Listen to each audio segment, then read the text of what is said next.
माया की बेटी अनन्या की शादी को अभी कुछ ही महीने बीते थे। जब से अनन्या अपने ससुराल गई थी, माया उसे बार बार यही नसीहत देती थी, बेटी, अपनी सास और ननद से थोड़ा सावधान रहना। अगर उन्होंने तुम पर हावी होने की कोशिश की तो तुम्हें जीने की आजादी भी नहीं मिलेगी। माया का यह कहना सिर्फ चिंता नहीं था, बल्कि उसका अपना अनुभव भी था। उसने अपनी बड़ी बहू सुमन के साथ हमेशा एक दूरी बनाए रखी थी। उसे लगता था कि हर सास और ननद का स्वभाव एक जैसा ही होता है, छल और नियंत्रण से भरा। अनन्या हालांकि अपनी माँ की बातों को सुनकर मन ही मन असहज हो जाती थी। उसने देखा था कि माया सुमन के साथ कितनी सख्ती से पेश आती थी।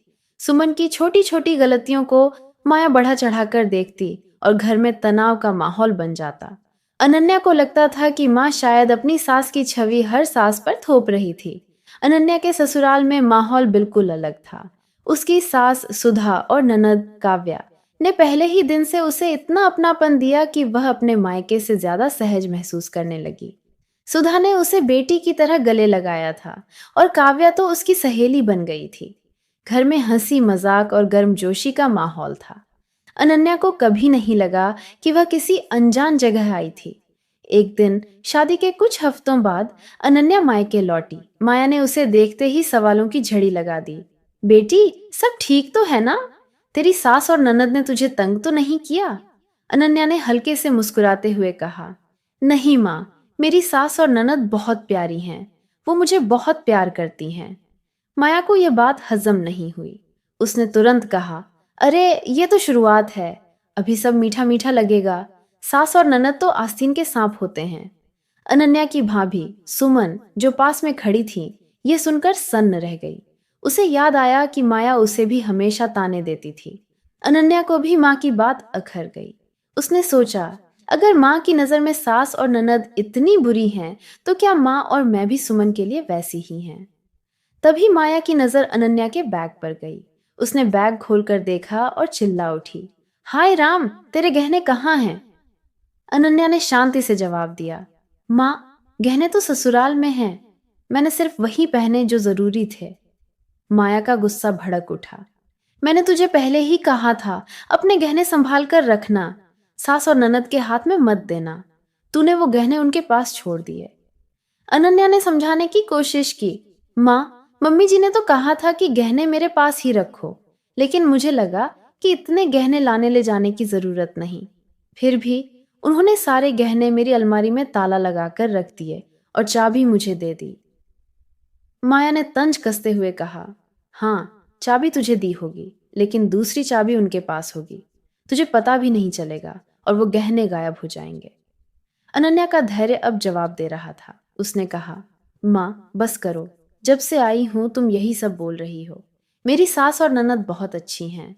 और थोड़ा सोचो, तुम कह रही हो कि सास और ननद आस्तीन के सांप होते हैं, तो क्या तुम और मैं भी सुमन भाभी के लिए वैसे ही हैं? तुम सुमन भाभी के साथ जैसा व्यवहार करती हो, क्या वैसा मेरे ससुराल में मेरे साथ हो तो तुम बर्दाश्त करोगी?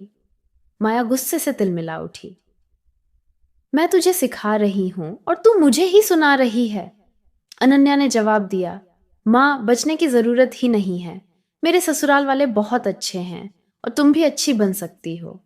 बस थोड़ा सोचो कि सुमन भाभी के साथ तुम जो करती हो, वही अगर मेरे साथ हो तो कैसा लगेगा।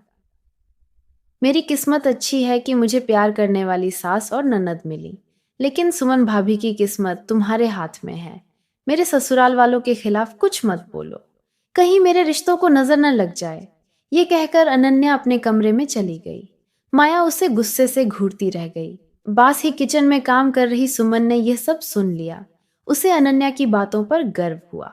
अनन्या हमेशा से उसका साथ देती थी और आज भी उसने माया को आईना दिखाने की कोशिश की थी। सुमन सोचने लगी, अनन्या कितनी समझदार है, काश माँ जी भी थोड़ा समझ पाती। लेकिन माया को समझाना आसान नहीं था।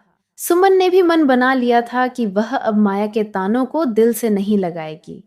जब भी माया उसे कुछ कहती, सुमन शांत रहकर सिर्फ काम निपटाती। माया को यह बात खटकने लगी कि सुमन अब जवाब क्यों नहीं देती। धीरे धीरे माया की बकबक कम होने लगी। सास बहू के बीच एक ठंड, अन्यथा खामोशी छा गई। सुमन अपना काम करती, माया को समय पर खाना देती, लेकिन उनके बीच कोई आत्मीयता नहीं थी। समय बीतता गया, माया की उम्र बढ़ने लगी, उनकी सेहत कमजोर होने लगी और वह ज्यादातर अपने कमरे में ही रहती थीं। उनकी सहेलियां या तो दुनिया से चली गई थीं या अपनी जिंदगी में व्यस्त थीं। माया को अब अकेलापन खाने लगा। वह सोचती, काश मैंने सुमन के साथ बेहतर रिश्ता बनाया होता। उन्हें अनन्या का ससुराल याद आता, जहां हंसी और प्यार का माहौल था। उनके अपने घर में सिर्फ सन्नाटा था। एक दिन जब सुमन माया को खाना देने आई, माया ने उनका हाथ पकड़ लिया। उनकी आंखों में आंसू थे। सुमन, मेरी तबीयत तो ठीक है, लेकिन मेरा दिमाग खराब था। मैंने तुझे हमेशा ताने दिए, तेरी कद्र नहीं की। अब बुढ़ापे में तू ही मेरे साथ है, लेकिन मैंने तुझसे कभी प्यार से बात नहीं की। मुझे माफ कर दे। क्या तू मुझे सास बहू का प्यार दे सकती है? सुमन का दिल पिघल गया।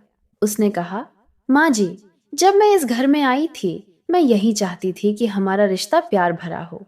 अनन्या ने हमेशा मेरा साथ दिया, लेकिन आपने मुझे कभी समझने की कोशिश नहीं की। मैंने भी धीरे धीरे खुद को आपसे दूर कर लिया। लेकिन अगर आप चाहती हैं कि हमारा रिश्ता सुधरे, तो मैं पूरी कोशिश करूंगी। उस दिन के बाद माया और सुमन के बीच की बर्फ पिघलने लगी। दोनों साथ में चाय पीती, पुरानी बातें करती और कभी कभी बाजार भी चली जाती। माया का मन हल्का हो गया। वह सोचती, इतने साल मैं सुमन के खिलाफ रही, लेकिन प्यार से रहने में जो सुकून है वो कहीं और नहीं। नकारात्मकता से सिर्फ पछतावा मिलता है। रिश्तों को प्यार और समझ से सींचा जाए तो खुशी मिलती है। नकारात्मकता और शक सिर्फ दूरी और दुख लाते हैं।